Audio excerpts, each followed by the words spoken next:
नमस्कार, आप देख रहे हैं आर्या न्यूज। मैं हूं आपके साथ पल्लवी सिंह। कोरोना काल के बाद प्रधानमंत्री नरेंद्र मोदी पहली बार 3 दिन के अमेरिकी दौरे पर बुधवार को रवाना हो गए। इस यात्रा में पीएम मोदी के साथ विदेश मंत्री एस जयशंकर के अलावा राष्ट्रीय सुरक्षा सलाहकार अजीत डोभाल और विदेश सचिव भी मौजूद रहेंगे।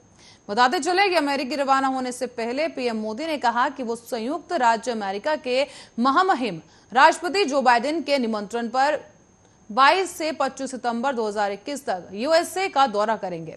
अमेरिकी रवाना होने से पहले ही पीएम मोदी ने एक बयान किया और पूरी यात्रा का ब्यौरा दिया गया है। उन्होंने कहा कि मैं अमेरिका के राष्ट्रपति बाइडेन के साथ व्यापक वैश्विक रणनीतिक साझेदारी और पारस्परिक हित के क्षेत्रों में और वैश्विक मुद्दों पर विचारों का आदान प्रदान करूंगा।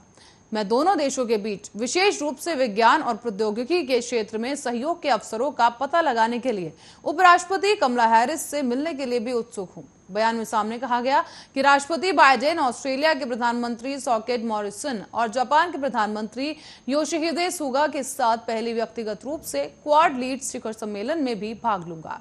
साथ ही पीएम मोदी ने कहा कि शिखर सम्मेलन इस साल मार्च में हमारे आभासी शिखर सम्मेलन के परिणामों का जायजा लेने और भारत प्रशांत क्षेत्र के लिए हमारे साझा दृष्टिकोण के आधार पर भविष्य की गतिविधियों के लिए प्राथमिकताओं की पहचान करने का अवसर प्रदान करता है। ऑस्ट्रेलिया के प्रधानमंत्री मॉरिसन और जापान के प्रधानमंत्री सुगा से उनसे संबंधित देशों के साथ ही मजबूत द्विपक्षीय संबंधों का जायजा लेने और क्षेत्रीय और वैश्विक मुद्दों पर हमारे उपयोगी आदान प्रदान को जारी रखने के लिए भी मुलाकात करूंगा।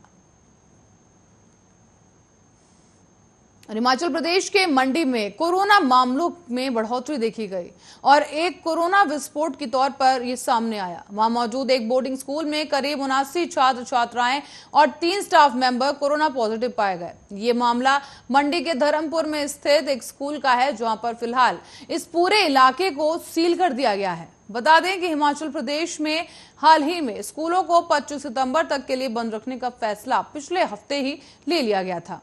दरअसल हिमाचल प्रदेश में कोरोना के मामलों को देखते हुए और जिस तरीके की कोरोना पॉजिटिविटी रेट में बढ़ोतरी की गई, इसको लेकर चिंता जताई गई थी और पहले स्कूल 21 सितंबर के बाद खोले जाने थे, लेकिन एक बार फिर से निर्णय लिया गया कि ये स्कूल अब 25 सितंबर तक ही बंद रहेंगे। फिलहाल वहां सिर्फ रिहायशी स्कूलों को खोले जाने की इजाजत दी गई है। उनके लिए भी खास एसओपी सेट की तैयारी की गई। बाकी स्कूलों में सिर्फ टीचरों और नॉन टीचिंग स्टाफ को बुलाया जा रहा है और भारत पिछले 24 घंटों में कोरोना वायरस से 26,964 नए मामले भारत में सामने आए।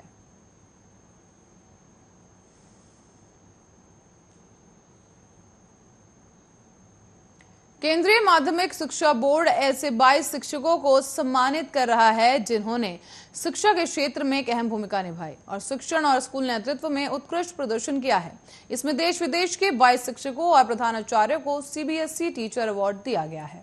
अगर राज्यों की बात करें तो राज्य के अनुसार आंकड़े दिए जाएं तो सबसे ज्यादा शिक्षक दिल्ली के इस सूची में शामिल हैं, जिन्हें राजधानी के प्राइवेट स्कूलों के 9 शिक्षकों को यह सम्मान दिया गया है। तो वहीं उत्तर प्रदेश के 4 शिक्षक, पंजाब के 2, 1 चंडीगढ़ से, 2 उड़ीसा, 1 गुजरात और 1 शिक्षक असम, 1 शिक्षक मध्य प्रदेश, 1 सल्तनत ऑफ ओमान के शिक्षक शामिल हैं।